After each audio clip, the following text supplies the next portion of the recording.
When I go to other cities around the country for the day gig and you see that it's a country music town or it's a rock town or it's whatever. And then if I reflect on what we have in New Orleans, man, we have everything.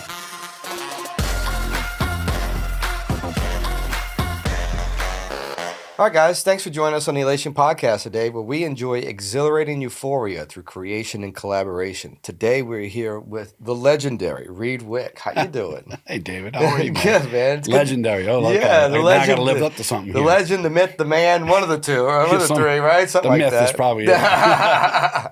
But it's awesome, man. Good to see you. Same here, man. Thank you for having me. Absolutely. Glad to have you. We're going to talk about all kinds of stuff today, but let's just tell everybody where you're from and get some of the origin story out the way, and then we'll go from there. Sure. Yeah, I'm born and raised here in New Orleans, man, you know, as native as they can be. As native as it gets, huh? Yeah. Where'd you grow Turo up? baby. Okay. You know, my wife actually works at Turo now. It's kind of All right. interesting. You know, she works where I was born. But I grew up in Old Metairie, you know, off of Airline Highway over there by St. Christopher. St. Christopher, all right. Yeah, and but I've been uptown for most of my life. You know, I'm kind of in the Broadmoor, uptownish area, and kind of goes back to my roots of being at Loyola when I was a student and an employee there. So, what were you studying at Loyola? You know, like a lot of people, I started out studying music, and then I wanted to be like, you know, this rock star. So I took what I thought would be a year off, and I took 9 years off, and I toured all over with a jazz fusion band that I had back in the 80s and 90s called Entourage. Oh, awesome. And we drove all over the Gulf Coast making no money, having fun. And then I was like, I need to come back to school. And I had a couple of guys in the band that had like, you know, master's degrees and stuff, but they couldn't get a job. You know? Right. So I just decided when I came back to school that I would switch my goals and get a degree in public relations and do a minor in music. So I got to study with like Steve Mazikowski and got to play with some of the great ensembles and stuff, but also got to like get a degree in something I could get a job with. And before I even graduated, they put me to work, and I went to work for the music school as their first PR person. It was coinciding with when we got the Hilton grant to start the music industry program. So that was kind of my beginning over at Loyola, was to help get that off the ground. So you were kind of always in the politics part of it, in a sense. Well, you know, I always thought that I never wanted to be in politics, but some kind of way. Some kind of way, you're an advocate for, you know, and we all need to be advocates, as you know. Absolutely. You know, it's incumbent upon us to be advocates for our industry and our community. Absolutely. So, what kind of music was the band that you were in the 80s? We were like a jazz fusion band. We were in the wrong era, you know. We were fans of like, you know, the Chick Corea Electric Band, Weather Report, Mahavishnu, all those things. But it was a time when fusion was the F word. Right. And, you know, and it was totally all pre-internet, pre-DIY.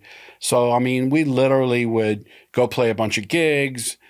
We'd scrape up the pennies, go to a studio, record like 2 songs. That's all we could afford, you know. And then I'd go to New York and try and shop it to labels. And they're like, you play fusion. Nobody wants that music anymore. That was the music of the 70s, you know. So, you know, today, if we were to be together today with the internet and all the tools you have, and then, you know, the snarky puppy revolution of everybody really digging and interesting instrumental music, we'd be right in our wheelhouse. But, you know, yeah, because the clash is what we all want now. We all want that fusion. Yeah, exactly. You know? You know, we were in the wrong era. You know, it happens. But I learned a lot. It happens. And, you know, we all have a trajectory in our careers, whether we know it or not. It's leading you somewhere. So. Right, absolutely. Well, that's awesome. No, and we all have a little interesting journey of where music takes us. Exactly. Did you have any family members that participated in music or played music? Yeah. So, my mom's first cousin was Connie Jones, who was Pete Fountain's cornet and trumpet player forever. Pete was actually his best man in his wedding, and his sons were my age, and we played in bands together in high school. So he taught me how to play my first Jimi Hendrix licks, and they were a couple of years older than me, so they took me under his wings. Right. So they were teaching me early Black Sabbath and Led Zeppelin and Jimi Hendrix kinds of tunes. So that's kind of where I started. Whereas the generation above us, my mom would take us to go see Connie play at Trad Jazz on Bourbon Street, back in the days when Bourbon Street was really about Trad Jazz. Right. You know, Connie had a regular gig at Blue Angel. Of course, Pete Fountain had his club, and Al Hurd has his club. So I kind of grew up in that era of watching my generation before me playing all that trad jazz stuff, but I kind of rebelled against it by wanting to be the rock star with my generation. Of course. You know. Of course, today I really appreciate all that stuff. I didn't back then, but but as I reflect on my life and my career, I mean, it had an influence on who I am, you know. Oh, 100%. And it made me realize that that generation didn't have the opportunities that the current and the new generation has. So how can we become advocates and create an environment where the next generation doesn't have to fall in the same pitfalls and potholes, as we say. Absolutely. That I had to, and others before me had to. So yeah, well, and as much as I'd say that we do all have more tools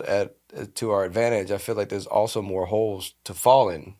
Absolutely. You know? Yeah, the industry's changed so much since I was a kid trying to start out, and yeah, I mean, it's just crazy. But you know, it's a reason why we need to stay educated. We need to stay up on the changes that are happening and identify what are the opportunities for each individual. Because, you know, today the path to success is wide open. Right. Not everybody follows the same path that they may have back, 30, 40 years ago. Everybody's got a blank sheet. Yeah, everybody's got a blank sheet. So it's really cool to be in this era and watch this next generation create their own way, you know? Yeah, well, and find a way to go viral, right? Yeah, there wasn't such a thing back in the day. There wasn't such a thing back then. How would you feel the music's changed in the city? Well, it's just been interesting to see how vibrant it is over the last bunch of years. I truly feel like, because obviously I lived through the whole Katrina thing, and that's a whole big part of my journey too. Right.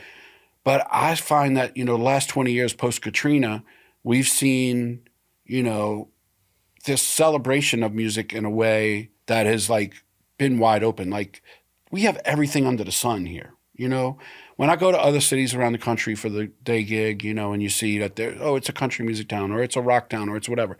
And then if I reflect on what we have in New Orleans, man, we have everything. Mm-hmm. I mean, we have amazing gospel. We have amazing hip hop. We have music that lives underground, like some of the death metal and heavy metal stuff. Yeah.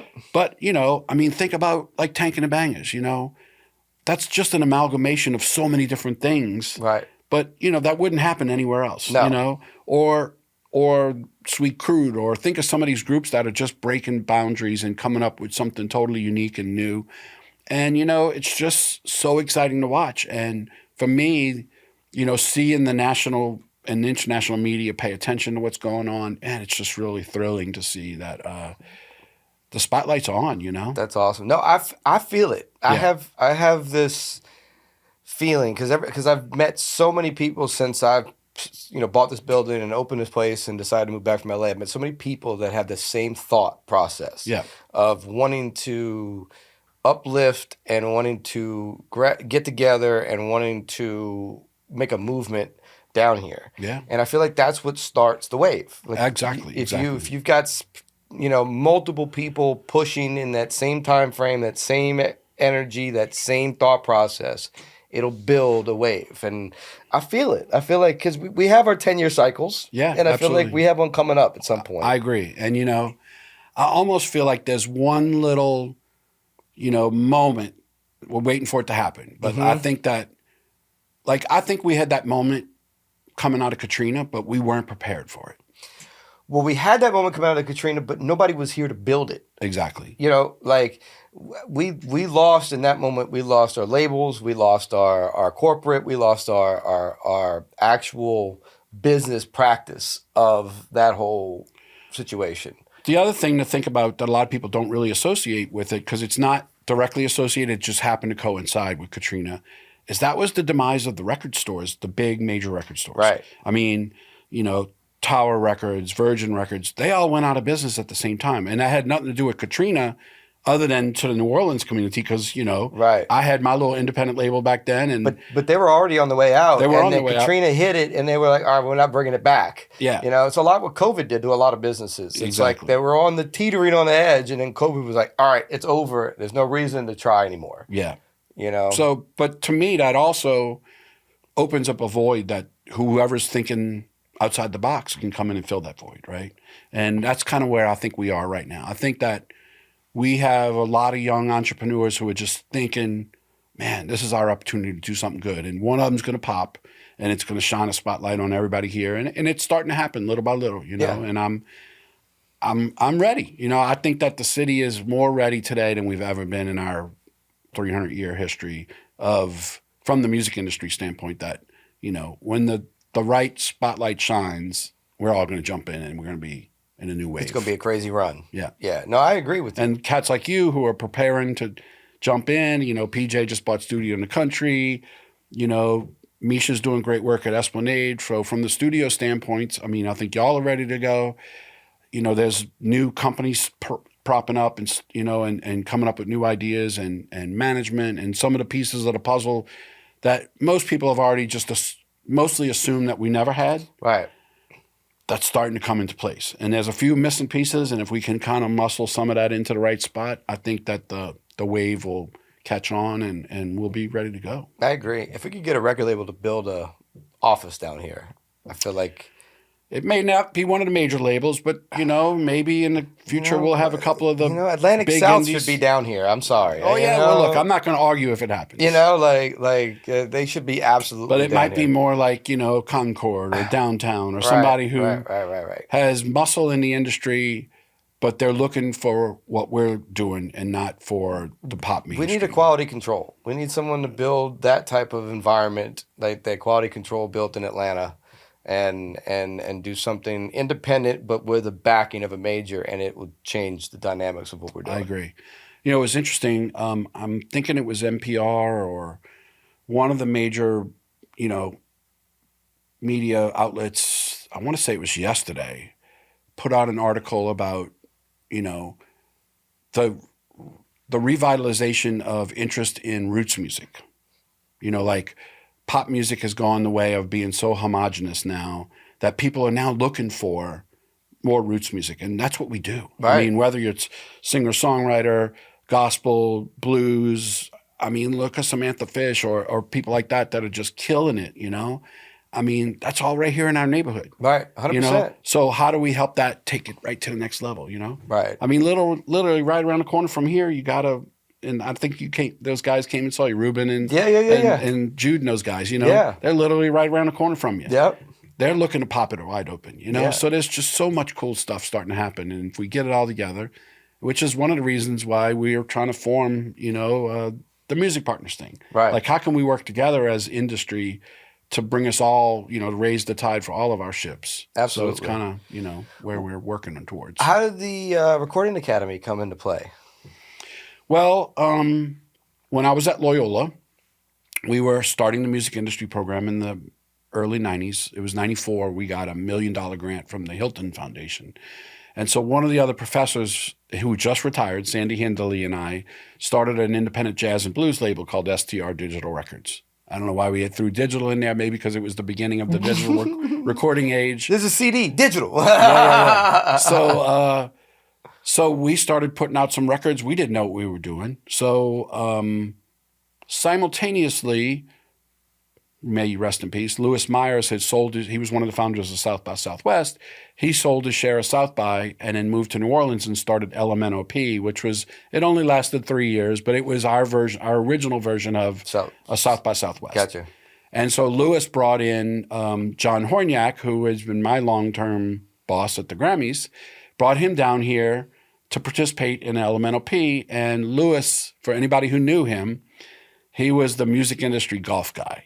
So he truly believed that the deals happened on the golf course. Gotcha. So Louis put me on a golf cart with John Horniak, who recruited me to become a member and got all my artists that were on my label signed up. And then because we were also starting the music industry program at Loyola, he partnered with me to do programming down here because New Orleans was, you know, we had some Recording Academy members in the region, but we didn't really have that much, and he really wanted to try and grow it. So he was looking for partnerships. And so he signed me up as a member. I was a member of the Academy for like 10 years. And then lo and behold, when Katrina hit, our Music Cares Foundation, which is our sister foundation to the Recording Academy, they put up a grant of $1 million to start the Hurricane Relief Fund post-Katrina. Right. And I happened to be on the board of governors of the Memphis chapter at the time, which is the regional chapter that covers our region.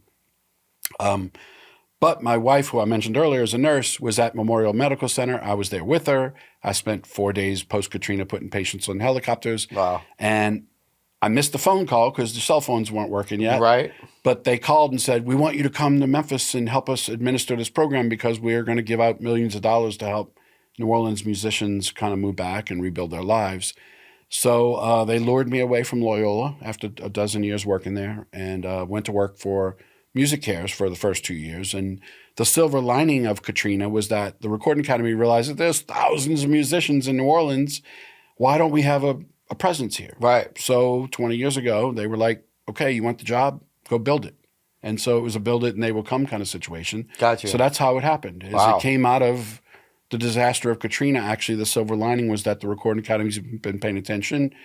And lo and behold, we've had, so many Grammy nominees and winners and people participating, including yourself as a member. Absolutely. We've brought the advocacy piece here. We've brought all the resources of the Academy here. And now we have 2 employees here in New Orleans that work for the Recording Academy. That's awesome. Now, if we could only get our own chapter. Yeah, well, that's one baby steps, right? Baby steps. One step at a time. Yeah. What about Bob? Baby steps, right? Yeah. I can see the beauty out of Katrina. There's always a cause and effect from Absolutely. From something, and you can go negative, it can go positive. I'm just glad we did get some positive stuff out of that situation. We did. I think for New Orleans in general and the music industry in general, I truly believe that music is what brought New Orleans back. I mean, that's the greatest gift we gave the world. And it's interesting. A few years after Katrina, I wound up going to breakfast with John Cleary, and he told me a story of a song that he wrote that subsequently came out on a record that he won his Grammy with.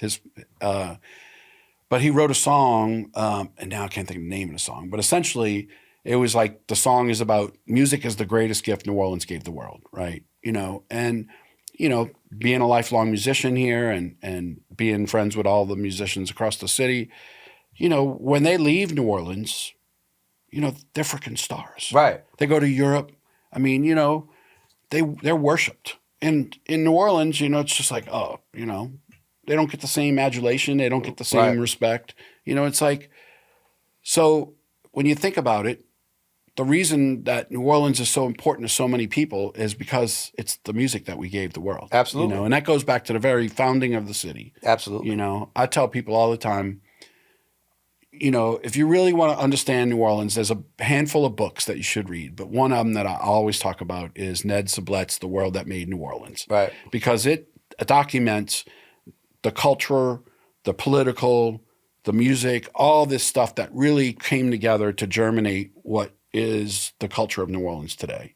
And, it really demonstrates the melting pot that we truly are. Yeah. The African, the Caribbean, the European, Native American influences. I was going to say, I think a lot of our creativity and the originality comes into the blend of so many cultures that we have down here. Yeah. Because originally we're the pirate city. I mean, we're where the pirates came to hide. And so.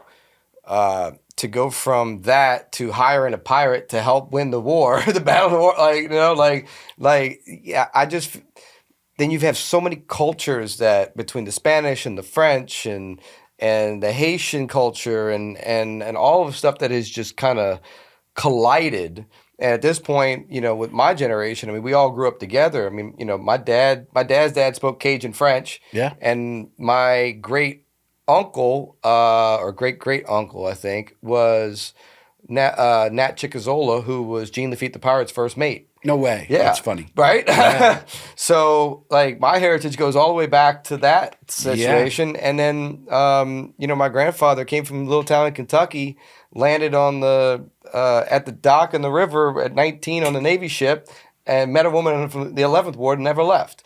So, I got a similar trajectory. Yeah. Same thing. My mom's family was one of the Giwas from Penkerville, Louisiana, outside of Napoleonville. Wow. They've been here since 1789. My dad's family came down from Kansas. His parents worked for NASA, so they came down here and they met. And, it's crazy. And New Orleans will grab you. It'll will, grab you like that. It'll grab you. No, but that's awesome, man. No, and to see the support, especially with the new stuff with John Baptiste and some of the new artists that we have going out, outside of New Orleans, I feel like it's starting to get looked at again. I was actually talking to Murph from WWOZ about it. We were talking about how when he realizes how much his radio station and WWEZ is respected around the country, when he gets out the city and does some interviews and talks to people and realizes that the streaming that they do nationwide, worldwide, is very important to a lot of people in other cities. And it's almost, they're saying that that's why it can't be replicated, because we've just kind of stayed true to what radio was and what it should be, which is putting out music people don't listen to on a normal basis. Yeah, I mean, we're totally blessed to have an OZ here. It's so unique. I literally was just there a couple of days ago, and I had some friends in town, and we went over there and sat down with the crew over there. And I've spent time on there. I spent my 7 years on their community advisory board, so I'm a big OZ fan. And over the years, I've partnered with them on various things. The Grammy Foundation's worked with them on some things. So, yeah, I mean, we have so many of the right things in place, right? It's just what's going to make it pop. What is the missing key? Well, I think, so what I've been working on that I feel like is one of the missing keys for a long time is getting people to take us seriously as the industry that we are, right? Right. So that's been the whole crux of my advocacy efforts over the last 20 years, is making business leaders, the politicians, the people that really have the opportunity to lift us up beyond our community. And it's starting to happen. Right. We just passed this new piece of legislation Tuesday in the state legislature, which is actually going to be a huge boon for our industry. We have people like New Orleans and Company, who is our CVB folks, who are putting their money behind music. They're actually, we've started New Orleans Music Month a couple of years ago, so that's now going, and we're going to try and continue to grow that. So getting the power brokers in the city to understand that, music is a huge economic driver. The problem with our industry is that so much of it is invisible. Right. And this is what I talk about, is that you go to a show, you see the artist on the stage, but you don't realize that there's like 1,000 people making that show happen. Right. And it's not just the sound guy and the lighting girl, it's the merch people, it's the people who open the doors, security, catering, trash, all of those jobs, which are jobs that people have, that they pay rent and groceries, put their kids in school, contribute to our economy, right? Right. All those jobs happen because there's music on the stage. Right. Or people pick up their phone and they hear a song coming across on Spotify. They don't realize that might be 500 different people, jobs, that are involved with that song to get it from the time that the person who wrote the song, get it recorded, the whole process there, the whole distribution, marketing channels, the DSPs. By the time it goes from the creation of the song to in your ears, could have gone through 500 people. Right. Those are all our ecosystem. That's our music industry ecosystem. But because you don't understand what the ecosystem is, and you can't touch a piece of music, if you're going to put out this book, it's easy for somebody to say, okay, it's going to cost me so much to print the book in marketing, blah, blah, blah. Mm-hmm. It's something they can hold. But intellectual property is just a foreign concept to so many people. Right. They don't understand that it might not be something you can hold. But the other piece of that is that, there's only a certain few things you can do with this, right? Right. Well, with a piece of music, you got, what do they say, 45 different income stream possibilities with music. There's so many ways to monetize your intellectual property, Well, on top of that, like you said, I know exactly what that book's going to cost me to print. I don't know what each song's going to cost me, because each song could be different. Exactly. And one song might cost $1,000, one song might cost $10,000. It depends on how. And then the reverse is true. Right. Literally, I was at a panel. I was moderating a panel in Atlanta at Music Biz a couple weeks ago, and it was on income from streaming services. And one of the music publishers, before we went on stage, we kind of had a little powwow, and one of the people on the panel posed an interesting question, which I asked, and I don't know if I got a real answer. But the question was, is one song worth more than another? So think about that. Great question. In certain uses, yeah. I mean, because if it's Elton John versus a nobody, they can command more for it, really. But in some uses, is one song worth more than another? All in the eye of the beholder, I guess. Yeah. So Right? how do you put a value to that? How do you assign? So, I mean, that's the question I get asked by my members a lot is, I want to pitch this song to be used in a movie. How much do I ask? I'm like, there's a whole bunch of factors that come into play. And you never want to outprice yourself to where you don't get the gig, but you don't always want to shortchange yourself either. Right.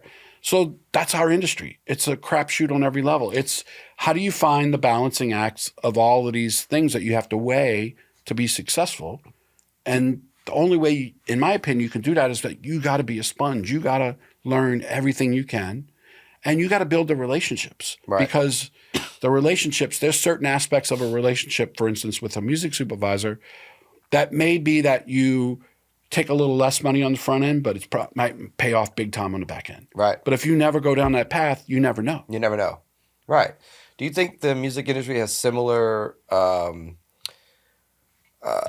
blockades the same way the film industry did, in a sense that, when you're watching a film, you don't realize how many production people are in play, the catering, the security, the whole production team, the entire process. It takes years to get to a point where they're filming, the cameraman, that whole thing. Yep. It's all behind the scenes. Yep. Well, I think there's similar issues there.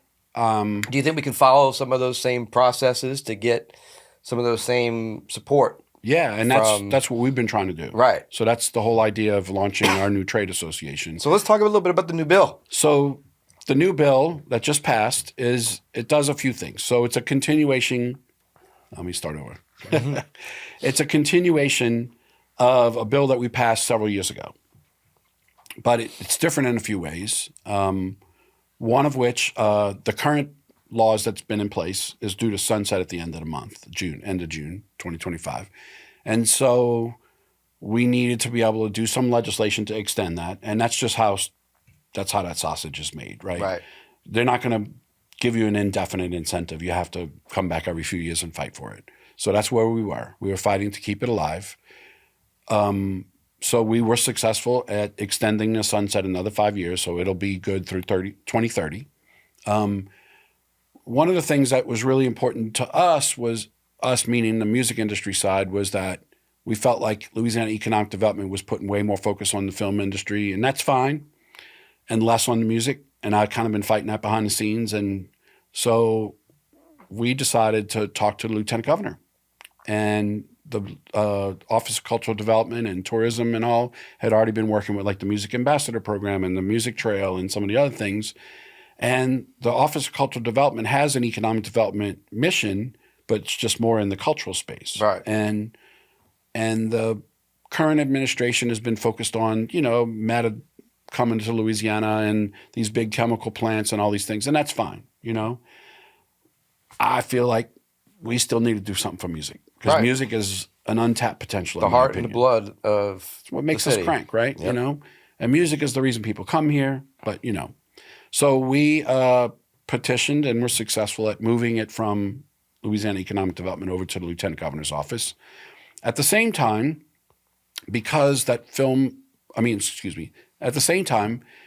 music program is capped at $2.16 million a year that the state can expend on incentives.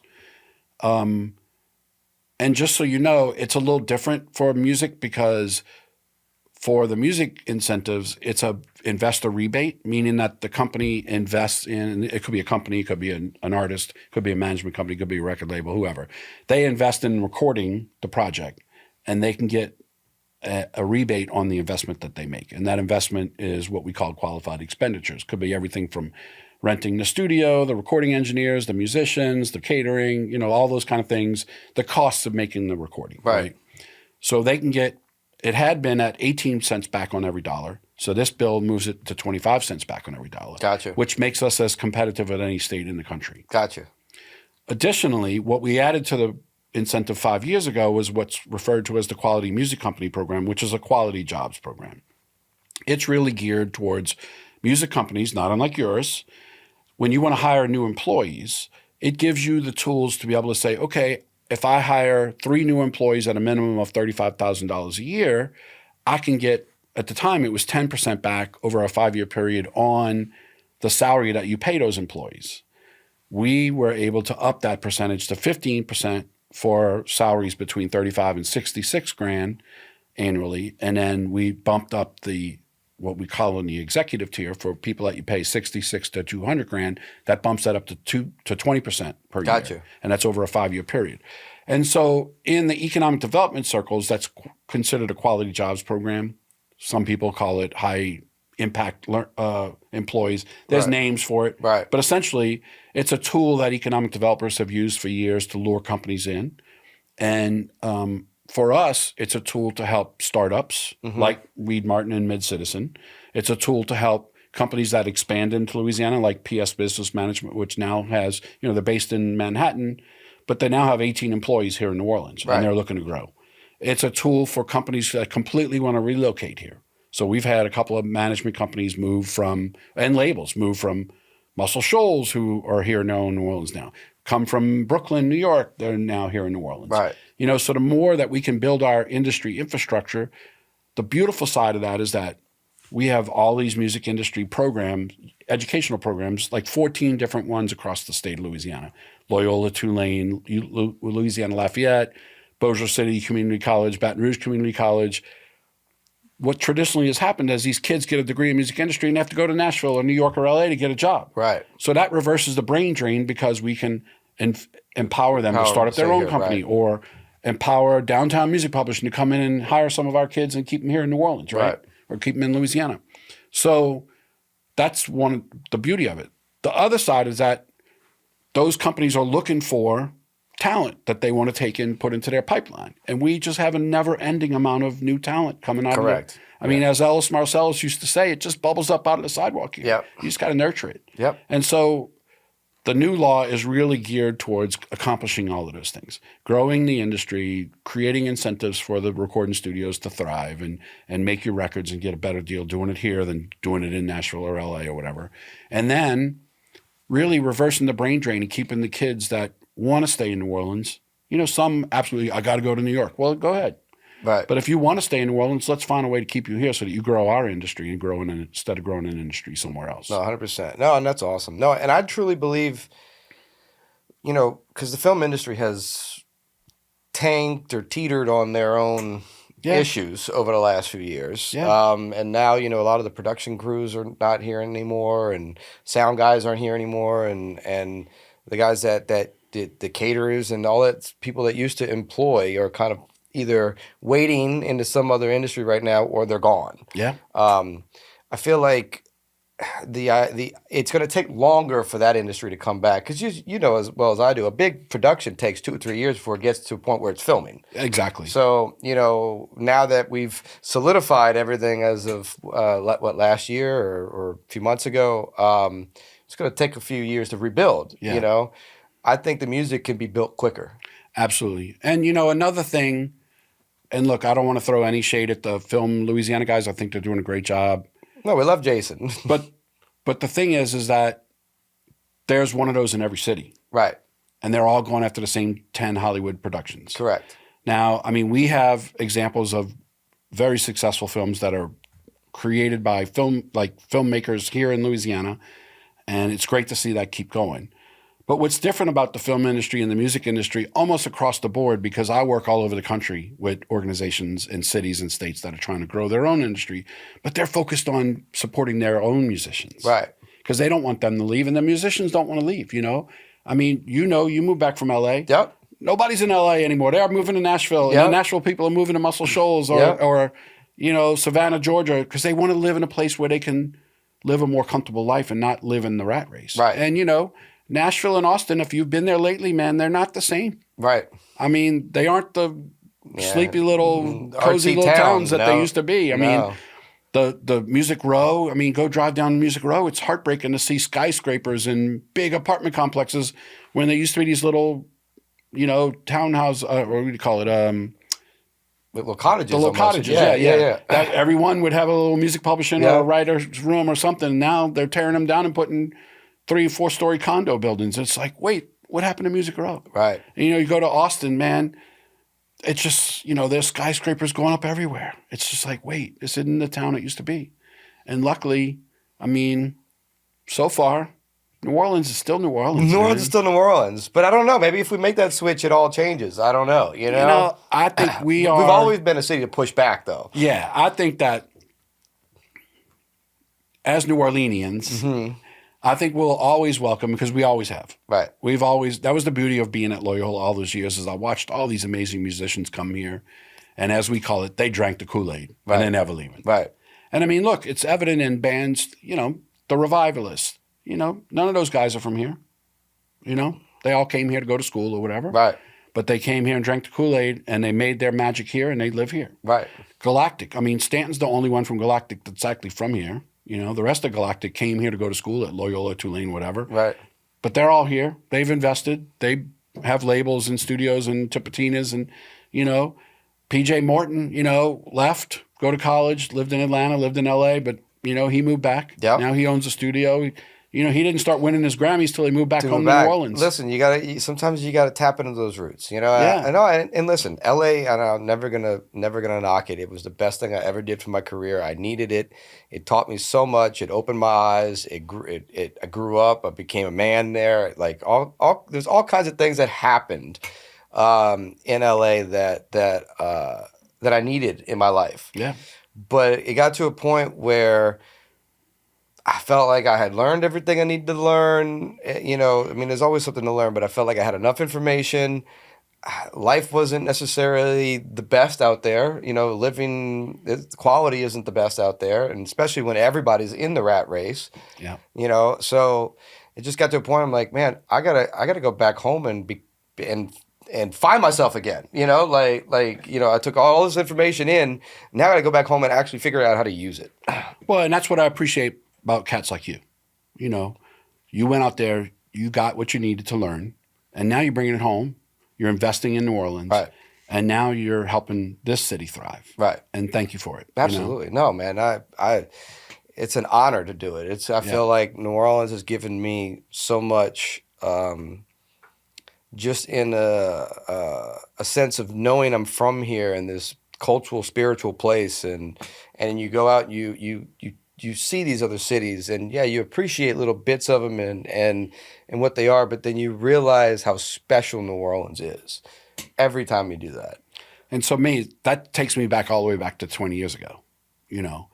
I think that's why New Orleans is, we've had our share of problems, no doubt about it, but since Katrina, I think the people who have moved here, the people who moved back here, the people who have stayed here, right, we're die hard. They treasure that uniqueness. Yep. Because they did go I spent a year in Memphis after Katrina. I came home weekends to play music once you could start doing that again and rebuild my house and all those kind of things.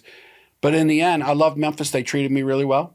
But man, it wasn't like being home. Right. And when you got home, right, I was where I belonged. Yeah. Yeah, 100%. And I did, I've been able to take the resources that I've learned and gained, and that's been my whole goal. How do I bring that here and help our community grow? And that's been my mantra. That's what I've been living all these years, man. That's awesome. No, and listen, anybody in the industry that doesn't thank you is missing a turn, because you've been a huge advocate, and I can't tell you how many people that I meet. Reid? Yeah, I know Reid. Like, you get around this city, man. Yeah, that's part of being old. Part of being old. Well, hell, we met in LA, right? I know, we did. Yeah, years ago. What was that? With 2014, somewhere around 2015, somewhere Could be, around yeah. there. Yeah, somewhere around there.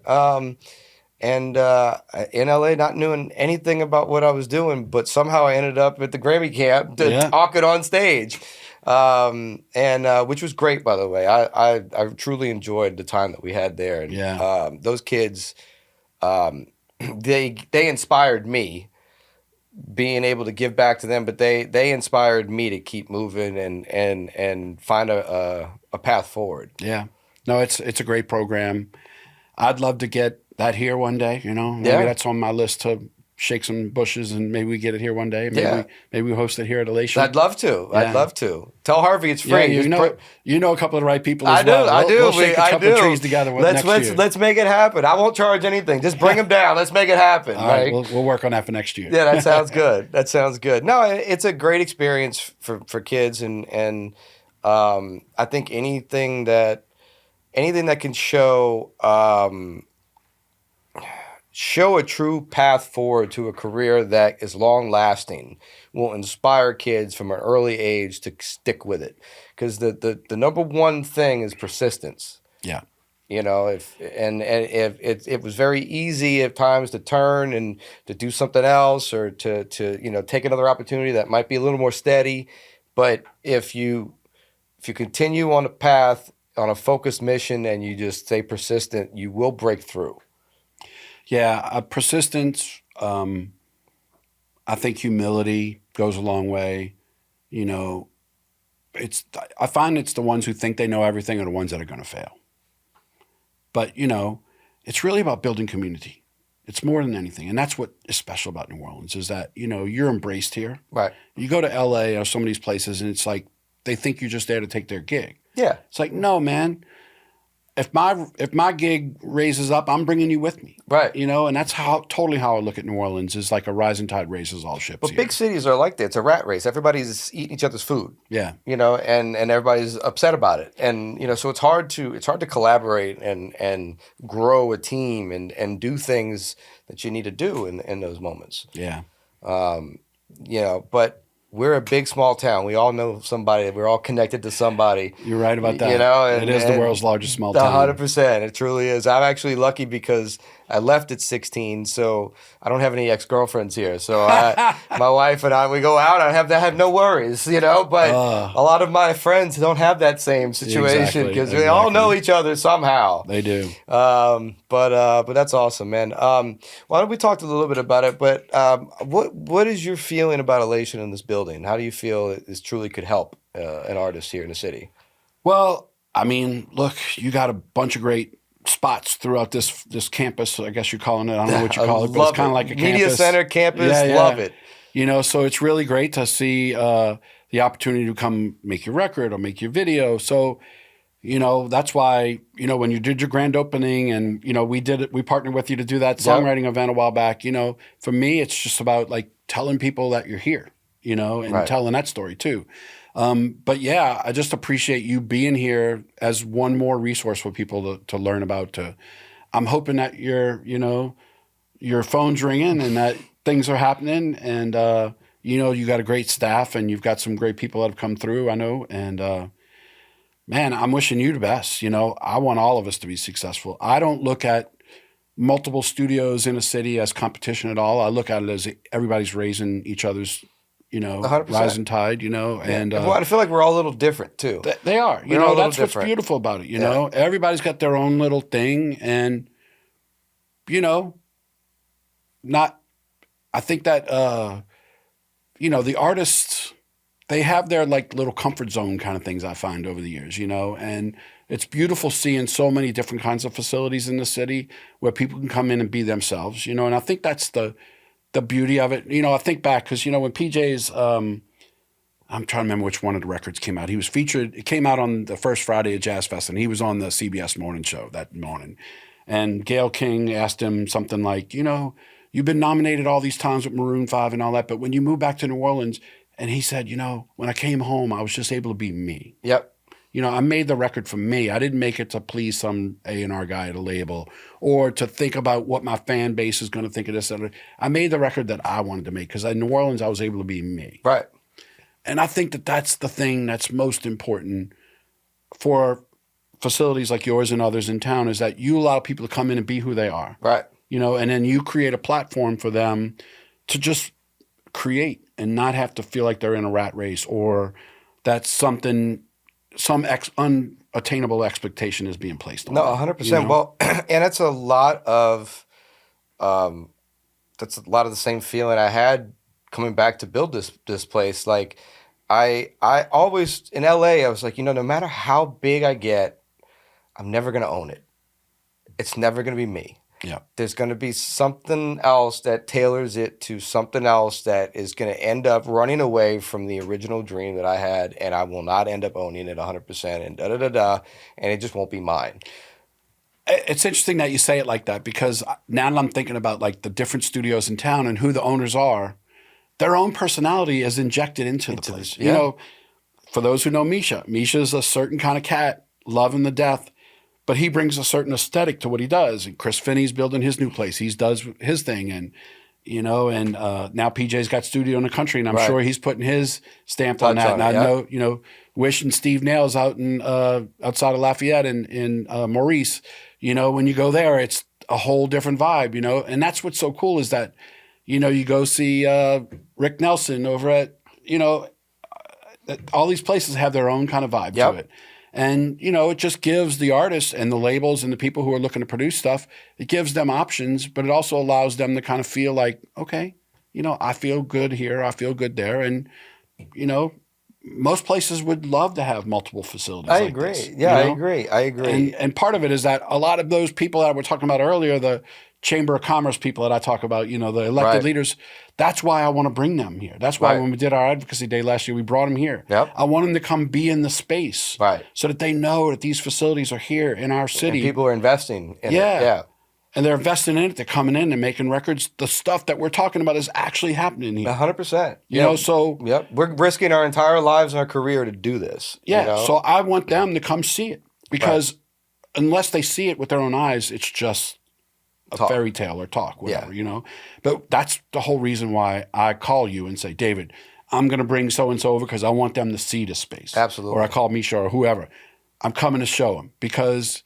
a lot of times, that's what it takes for them to believe. 100%. You know, so thank you for being here. Absolutely. No, buddy. Thank you for helping and being an advocate for the people who can't speak for themselves, which are a lot of artists. Yeah. So, but thank you so much. And could you tell everybody where they can find you in the socials and reach out?